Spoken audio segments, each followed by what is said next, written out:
Hey friends, welcome back to another video. My name's Sophie and I'm an artist, somatic coach and yoga teacher.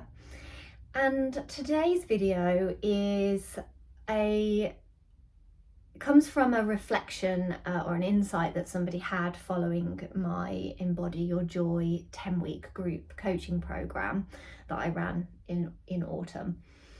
And I'm going to share the comment that they sent to me, and they have agreed that I can talk about this, but I won't go into details about who it is. So their comment was, I feel like I'm on go all day, so when I then need to relax, it doesn't come. It feels like I'm buzzing. I'm still working on how to do this for myself separate to the somatics. So that kind of caught my attention, and I sent her a voice note about it because I wanted to just kind of check in with, what does she mean by it's separate to somatics? Because this isn't separate to somatics. Somatic relates to your whole being, and your nervous system is included in that. So on a basic level, when you are on the go all day long, your nervous system is essentially, if you're on the go so much that you're kind of rushing around and you're not stopping to maybe transition into each thing in your day, or you're just constantly feeling like, yep, got the next thing to do, you are essentially tipping into fight or flight. There's nothing wrong with that. When we exercise, for example, our body releases cortisol to, we need that to help us. So your cortisol level spikes when you tip into fight or flight. Your adrenaline's going, you're like, right, you might not be realizing that is happening, but this is natural when you are rushing around, when you've got quite a busy lifestyle, when you're trying to get things done. So when you then get home and you're like, right, it's time to relax, all that cortisol is still in your system. And if you have been in that state for a few days, for a week, maybe longer, like if it's just kind of rolling into each day, it's going to be really hard and take longer for your nervous system to relax and go back into its rest and digest state, or that safe, connected, socially engaged space. If we look at the nervous system map, and in relation to polyvagal theory, the bottom we have this green space, which is the socially engaged rest space. When our cortisol level spikes, when we sense danger, we go into fight or flight, whether it's real danger or perceived.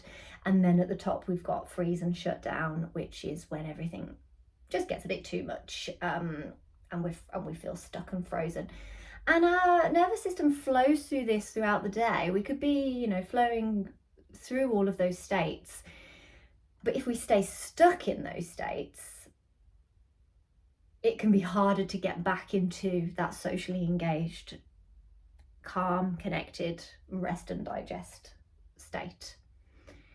So this is where your somatic practices would come in.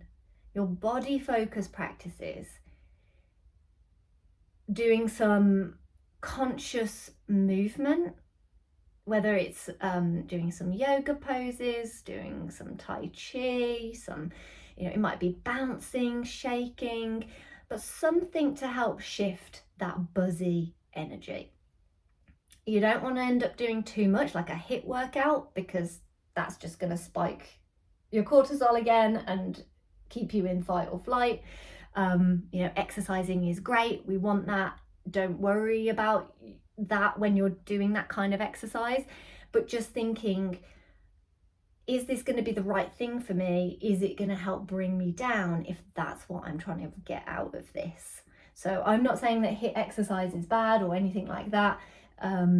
It just really depends on what you're trying to get out of it. If you are really anxious, if you are a highly anxious person or very sensitive, then going from a busy go, go, go, rush, rush, rush day into a HIIT workout might not be the most nourishing thing. But something that can still expend that energy, like some dancing, even a yoga class, something a little bit more, but something a little bit maybe slow paced. We're all different, so you really have to decide for yourself there. But taking some deeper, slower breaths, so lengthening out your exhale, slow breath into the belly, lengthening out the exhale a little bit more. That can shift you into parasympathetic, that rest and digest state. Orienting, a little bit of wandering gaze. So you are shifting from I've been at work all day, I've been go, go, go, to now I'm in my environment. Now I'm at home. What can I connect with here that makes me feel relaxed or content or neutral, or just is that transition from work to home? So allowing yourself to pause and to be in your space and allowing your nervous system to be present in the space. Our nervous system is non-verbal, so we can't just say to it, oh, well, I'm at home now, so it's time to relax. Because if you're still up here from work, your body has got to shift, that energy has got to shift somehow, and you need to tell it through these practices, through those body focus practices, and being in the moment. And also remembering that it's not about just doing something, right? Well, now I have to do this practice, now I have to do yoga, now I have to do this or go for a walk. But allowing yourself to be, to simply be. Yes, you might be doing some movement, but really allowing yourself to notice, I'm moving. Oh, I've got some tension here. Oh, how does this stretch feel down the sides of my body? So it's a difference between I've just got to get to my class and do it, and now I'm doing it, to this is a conscious, intentional choice to slow down and to really acknowledge what I'm doing and allowing everything to just kind of go.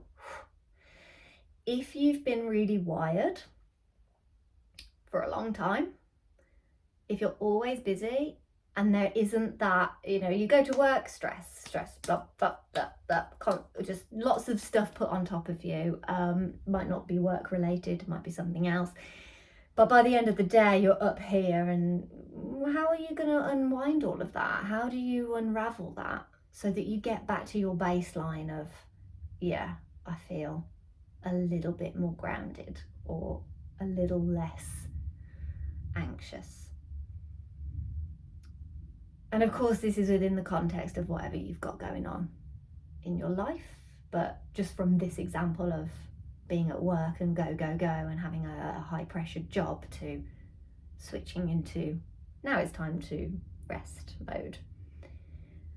So that can take longer to shift if you've been wired for a long time. But getting into that daily habit after work, transitioning from this is work, this is home, maybe for 5 to 10 minutes, and doing that practice and start to, I say talk with your nervous system, but through those body focused practices. So remember, the nervous system is non-verbal. We have to show it.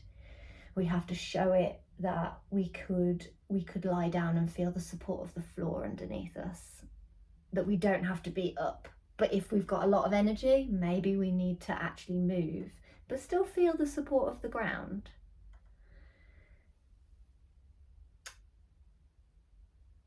And over time, if you commit to that, over time, your body will start to realize, okay, that was work, that was the high pressured environment. This is a space that I can rest in, that I can relax in. But you have to do it for that to happen.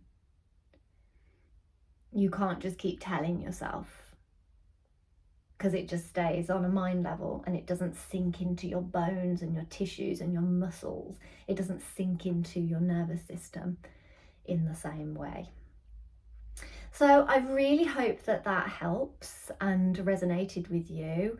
When I sent this to my client, it really gave like a moment of, oh yeah. She has some really great insights from that. And yeah, just kind of realizing that it's really hard to slow down. So what is in there as well, if that is similar to you, if you're really struggling to actually slow down, what's going on? Is there something that is there when you slow down? Does it feel okay to slow down? Does it feel uncomfortable? Is it, what's your relationship like to rest versus productivity? So just kind of maybe doing a little bit of journaling around that, if that comes up for you as well.